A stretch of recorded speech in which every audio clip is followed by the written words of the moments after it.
বিসমিল্লাহির রহমানির রহিম। বাংলাদেশ জমিয়তে আহলে হাদিসের ব্যবস্থাপনায় আয়োজিত মুসলিম জীবনে সুন্নাহর গুরুত্ব শীর্ষক দুদিনব্যাপী আন্তর্জাতিক সম্মেলনের দ্বিতীয় দিবসে এই অধিবেশনের মুআজ্জাজ সভাপতি প্রফেসর ডক্টর আব্দুল্লাহ ফারুক সাহেব, জিদাত আলাইকুম সভাপতি বাংলাদেশ জমিয়তে আহলে হাদিস,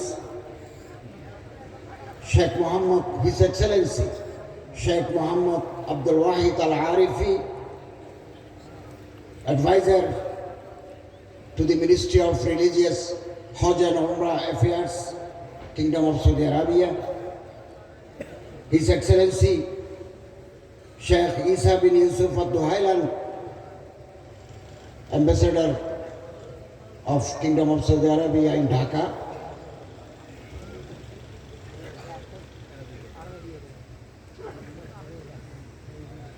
Sheikh Hafiz Allama Engineer Ibtisam Elahi Zahir, President Harkatul Quran wa Sunnah Pakistan, religious attachee of Kingdom of Embassy of Saudi Arabia in Dhaka. আলহামদুলিল্লাহ, আল্লাহ তাআলার শুকরিয়া আদায় করি আজকের এই দুদিন ব্যাপী এই কনফারেন্সে হাজির হতে পারলাম। আল্লাহ তাআলা তৌফিক দিলেন, আলহামদুলিল্লাহ। মানুষের জীবনে, মুসলমানদের জীবনে সুন্নাহর গুরুত্ব অপরিসীম। সুন্নত যদি আমরা হারিয়ে ফেলি তাহলে বেদাত আমাদেরকে গ্রাস করে ফেলবে। তাওহীদ এবং রিসালাত এই দুইটাই হচ্ছে মৌলিক নীতিমালা, মৌলিক। শিরিক যদি জায়গা পায় তাওহীদ বিদায় হয়ে যায়, বেদাত যদি জায়গা পায় সুন্নত বিদায় হয়ে যায়। এই জন্য আমাদের দায়িত্ব হচ্ছে তাওহীদ এবং সুন্নতকে আঁকড়ে ধরা, যে কোনো বিনিময়।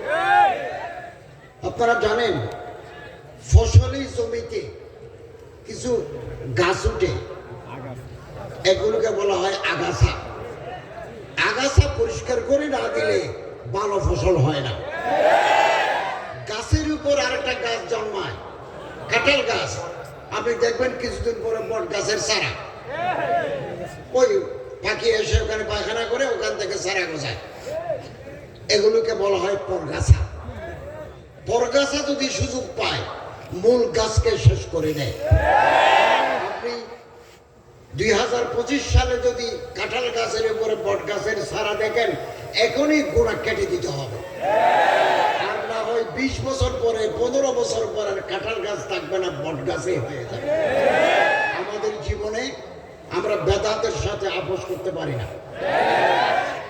শিরিকের সাথে আপোষ নাই। এই ব্যাপারে আমাদের সতর্ক থাকা দরকার। দ্বিতীয়ত, আমি সব জায়গায় বলে থাকি, সেটা হচ্ছে ওয়াহাদাতে উম্মত। আমাদের মুসলমানদের ভিতরে নানা ভিন্ন ভিন্ন মত আছে, থাকতেই পারে, ছিল, আছে, আগামী দিনেও থাকবে।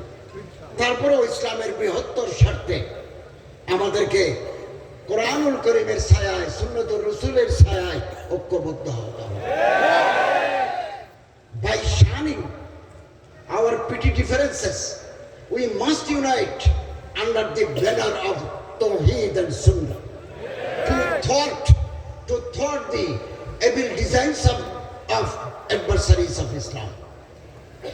দুশ্মনরা হাসাহাসি করে মুসলমানদের এই পারস্পরিক সংঘাত, পারস্পরিক বিভেদ দেখে তারা মুস্কি হাসে, দূরে বসে মুস্কি হাসে। ইসলামের গৌরবোজ্জ্বল ইতিহাস আছে আমাদের, কিন্তু দুর্ভাগ্য কিছু কপালে, আমাদের কপালে কিছু কালো তিলকও আছে। ইমাম নসাইকে মুসলমানরাই মেরে ফেললো দামেস্কে। উনি মানাকিবে আলী রাদিয়াল্লাহু তাআলা আনহুর উপরে একটা কবিতা লিখেছেন। ইখতিলাফ ছিল, অমুকের উপর কেন লেখেন নাই, একথা বলে মারতে মারতে ওনারে মসজিদে মেরে ফেলল। আরেকজন ইমাম নসাই দুনিয়াতে জন্মগ্রহণ করবেন, ইবনে জারির তাবারি। এই কিতাবুল উমাম ওয়াল মুলুক, কিতাবুল রসুল ওয়াল মুলুক যিনি লিখেছেন, তাকে মুসলমানদের কবরস্থানে দাফন করতে দেয় নাই আরেক মুসলমানের দল। We have no room in our heart to accommodate others. আমাদের অন্তরের ভিতরে জায়গা কম। আমি আমার দল, আমার গ্রুপ ছাড়া অন্য মানুষকে আমি কলিজার ভিতরে জায়গা দিতে পারি না। আমার কলিজা ছোট। আমাদের মুসলমানদের কলিজা বড় করতে হবে। ছোট মনের মানুষ দিয়ে বড় কাজ হয় না, হোক না। আমি আমার তরিকা, আমি আমার আদর্শ মেনে চলবো, কিন্তু ইসলামের বৃহত্তর স্বার্থে দুশ্মনের সরকুবিকে নিয়ে আমাদেরকে ঐক্যবদ্ধ থাকতে হবে। আলহামদুলিল্লাহ, প্রফেসর ডক্টর আব্দুল্লাহ ফারুক সাহেব, ডক্টর মোহাম্মদ শহীদুল্লাহ খান মাদানী সাহেবের সাথে আমার অনেক দিনের সুসম্পর্ক আছে। তারাও আমার এখানে আসেন, আমিও তাদের কাছে যাই। আসুন না, আমরা এই দেশটাকে, আমাদের এই প্রিয় মাতৃভূমিকে শোষণ মুক্ত একটা দেশ হিসাবে, ইনসাফ ভিত্তিক একটা দেশ হিসাবে গড়ে তুলি। সহিষ্ণুতা, tolerance is essential, is prerequisite for the establishment of exploitation free country, a state. আসুন ইনশাআল্লাহ আজিজ, আগামী দিনের সুন্দর স্বপ্ন দেখার অভিপ্রায় ব্যক্ত করে আমার বক্তব্য শেষ করছি। আল্লাহ তাআলা আমাদেরকে ঐক্যবদ্ধ থাকার তৌফিক এনায়েত করুন, আমিন। ওয়া আখিরু দাওয়ানা আলহামদুলিল্লাহি রাব্বিল আলামিন। আল্লামা ইকবালের একটা কবিতা দিয়ে শেষ করব।